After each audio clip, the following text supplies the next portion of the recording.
तो बड़ों को प्रणाम और छोटों को ढेर सारा आशीर्वाद। कहते हैं कि जेब खाली हो पर मना करते नहीं देखा।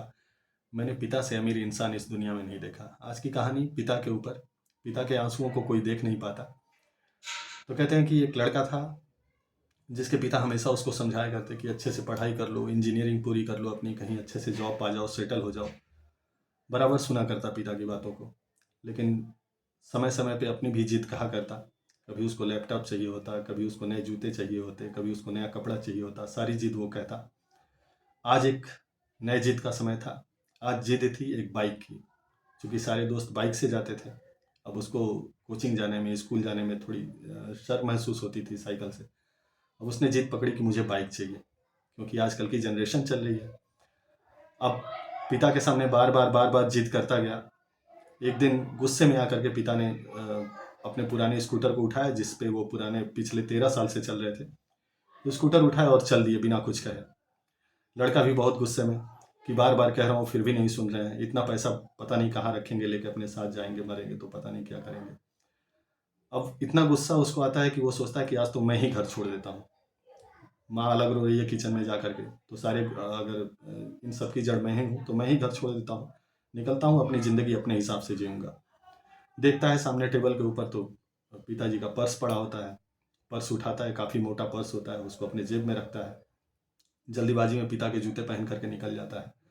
बाहर बाजार में निकलता है तो देखता है कि अब जूते तो इतने पुराने हैं कि सबकी निगाह उसी के ऊपर जा रही है। फिर गुस्सा आता है उसको, कहता है कि कैसे फटे पुराने जूते पहन के घूमते रहते हैं, पता नहीं पैसा बचा करके सब क्या करेंगे।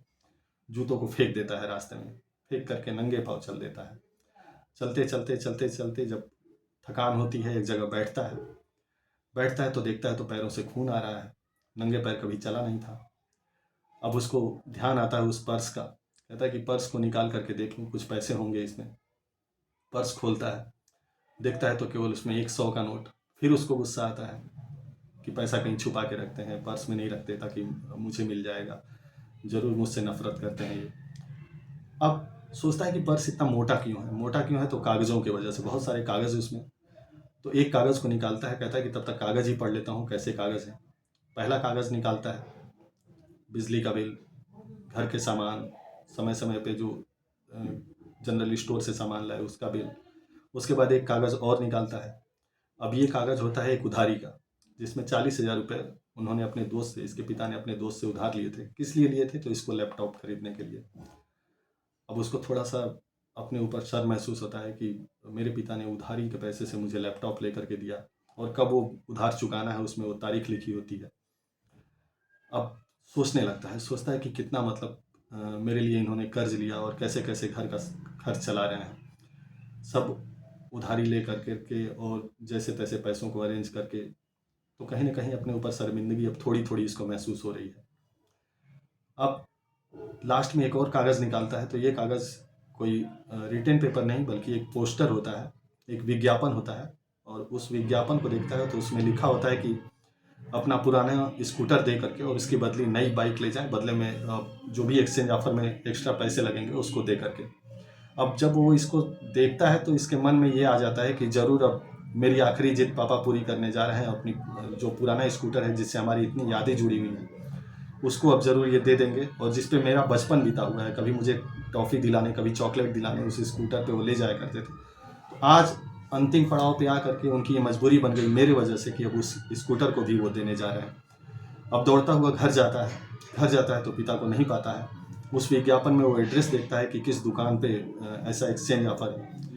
दौड़ करके जब उस दुकान पे जाता है तो देखता है तो पिता वहाँ बातें कर रहे होते हैं। लगभग बात फाइनल ही हो चुकी होती है। जाता है सीधा पिता के पैरों में गिर जाता है, रोने लगता है और कहता है कि नहीं, इस स्कूटर से मेरी बहुत सारी यादें जुड़ी हुई हैं, मेरा बचपन इस पे बीता हुआ है, अब इतनी कुर्बानी देने की कोई ज़रूरत नहीं है। कहीं ना कहीं मैं गलत था, मैं आपकी मजबूरियों को नहीं समझ पा रहा था। और वहाँ से पिता पुत्र दोनों वापस आते हैं अपने घर पे और आगे की ज़िंदगी समझ बूझ करके अपने जैसे पिता बोलते हैं उस हिसाब से वो आगे की ज़िंदगी जीता है।